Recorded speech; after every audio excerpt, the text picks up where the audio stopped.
Hello, and welcome to Songs for the Struggling Artist, the blogcast. This is episode 361. My name is Emily Rainbow Davis. Thank you so much for listening to this blogcast. If this is your first time listening to the blogcast, welcome. And welcome even if this isn't your first time listening to the blogcast. But if it is your first time, I will tell you that the way this works is I'm going to say a couple words, then I'm going to read you the blog, and then I'll sing you a song that's related to the blog. And that is how this thing works. So today's blog is about a controversy, idea, story that has been going around New York City's performing arts world. I think the only thing you need to know from the jump is that there was a festival called Under the Radar.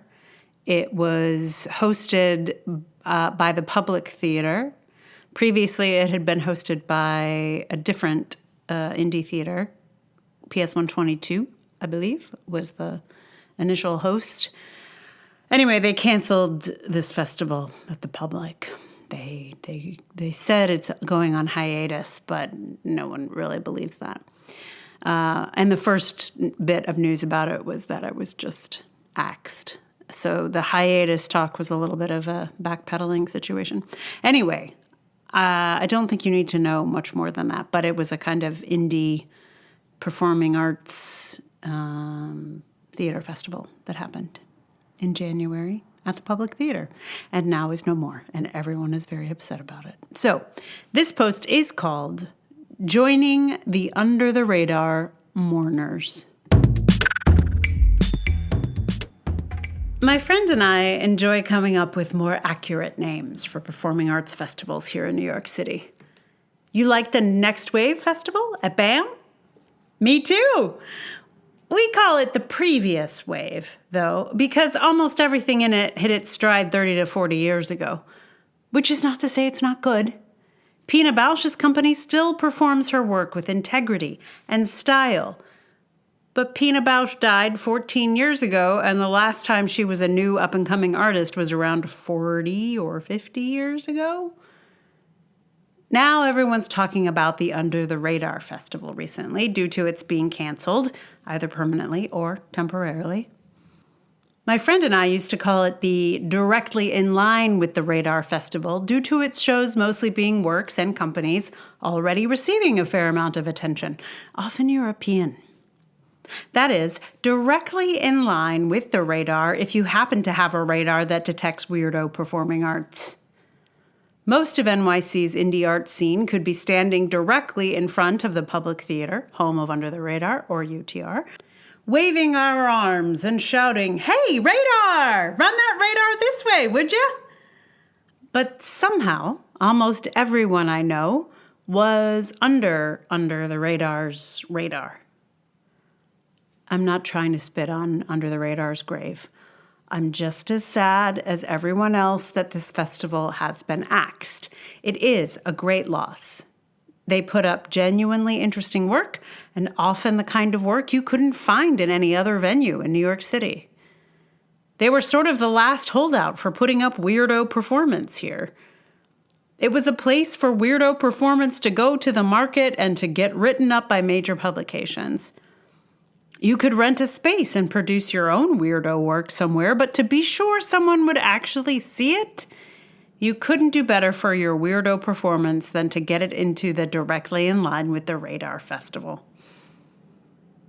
But what's becoming clear as the memorials for Under the Radar come in is that the shows in the festival were under the radar for a lot of people. If your radar is calibrated for Broadway and big presenting houses like BAM and St. Anne's Warehouse, then the shows at Under the Radar were, in fact, under that radar, which is starting to feel like the only radar that matters anymore. If there's any comfort in the death of Under the Radar, it's the outrage and elegizing at its demise. We didn't do this when we lost venues like Todo Con Nada, Collective Unconscious, Collapsible Whole, and Galapagos in Williamsburg. The Theatorium Culture Project, Surf Reality, Manhattan Theater Source, and on and on. Well, the League of Independent Theater has been documenting these, bless them.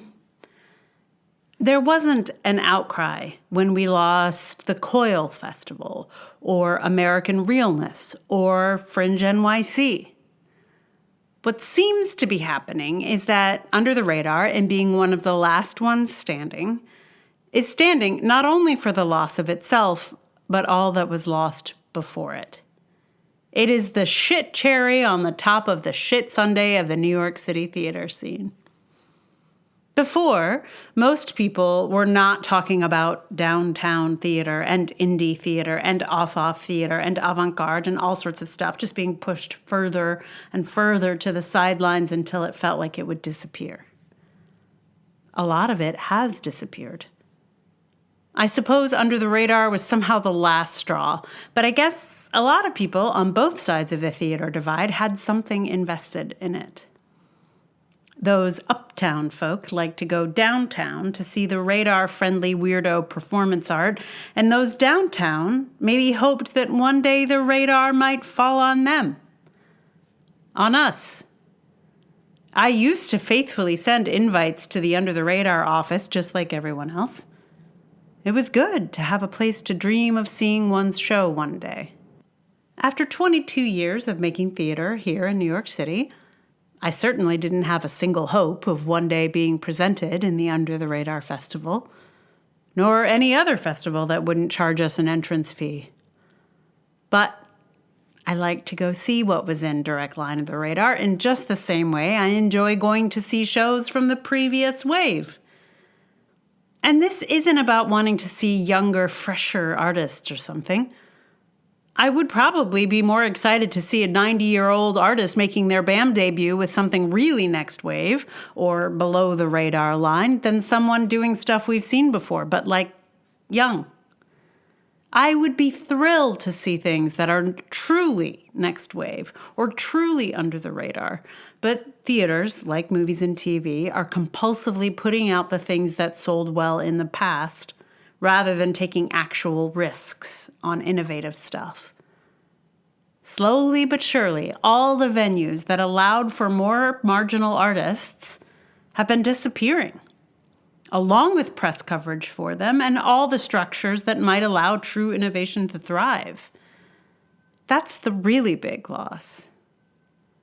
But it is long lost, ages ago. This is just the latest and most visible loss. I'm glad we're talking about it, and I mourn alongside the rest of the theatrically bereaved. So because I've been a little bit behind in posting these podcasts due to my trip to Crete and Canada, I think this may be a little bit behind the curve, like by a lot. I don't think anyone's still talking about Under the Radar at this point. When I wrote this, I felt like, oh, I got to write it right now because I was writing it in the middle of the conversation. And even so, I think I was a little bit behind the curve there. But getting this out in this form, I mean, I think no one's talking about it at all. Which, that's my amazing timing. Thank you very much. But, maybe this will pick the conversation back up again, which would be good. So, yeah. Right on time, Davis. That's right. But if grieving for a theater festival is anything like grieving for a person, it's never really over, is it? So, it's still sad to have lost that festival and so many other venues and festivals. And it is really a different scene than it was when I got started. It's a bummer. It's a real bummer. I don't know what the answer is, but I do know that the folks at the League of Independent Theater and also Indie Space and I think a couple of other organizations are really trying hard to address the problem. So shout out to those folks. They're killing it. I was in Crete, so I wasn't able to attend the sort of town hall about it, but I'm really glad that it happened. And I think there's a wider national conversation about theaters basically dying this year, especially. It's been a really rough year for a lot of American theaters. There was just recently a really big article in American Theater about this problem, and it's not a great time to be a theater maker. I think in the end, if you're interested, just look. I think it's the most recent issue of American Theater, where they're just like, the problem happened before the pandemic, and the pandemic did not help. This was the sense that I get, that we need a new model for making theater in this country, and I agree. So that is your theater news for the day, or the week. Who knows what portion of time this is for, but yeah. So, song. Once again, I am absolutely stunned by songs.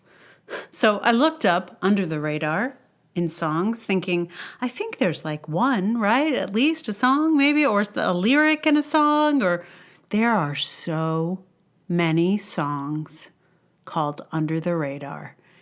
In Spotify, for example, which is where I looked it up, there were at least 20, I think, and none of them had I heard of before. I think these songs were truly under the radar.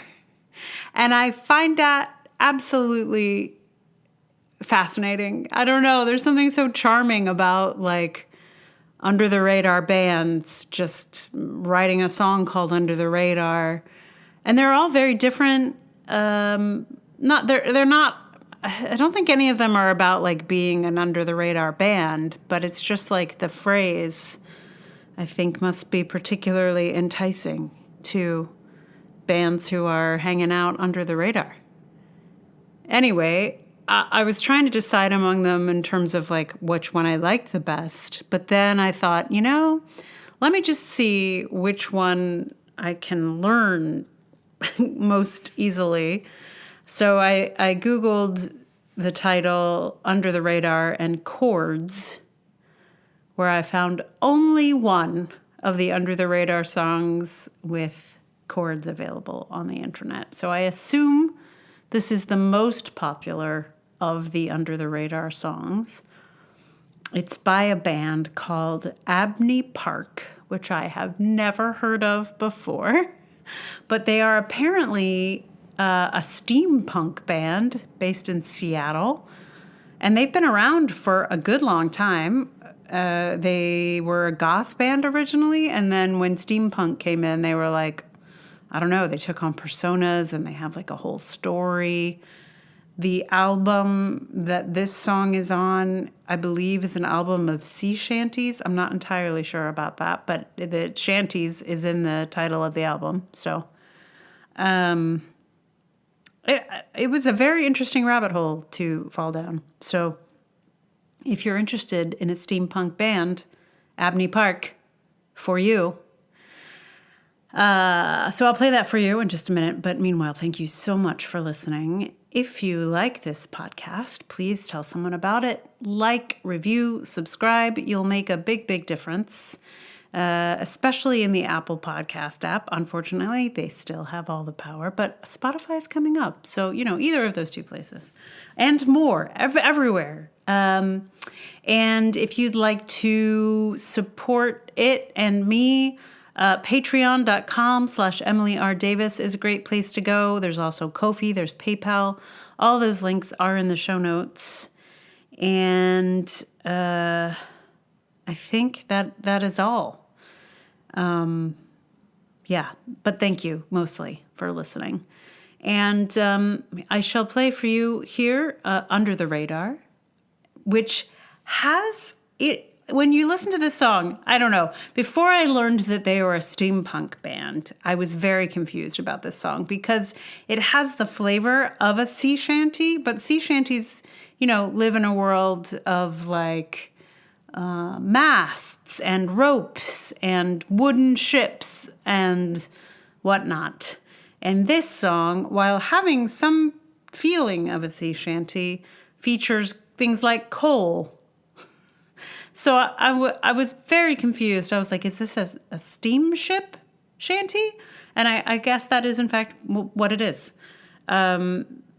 Yeah, so that was all funny. And then in working on it, I realized, like, oh, there's a kind of a quality for me that reminds me a bit of Pirate Jenny from Three Penny Opera. So, that's what I imagined is going on in this song. I'm not sure that that's exactly the case. But I shall play it for you now. Please enjoy Under the Radar.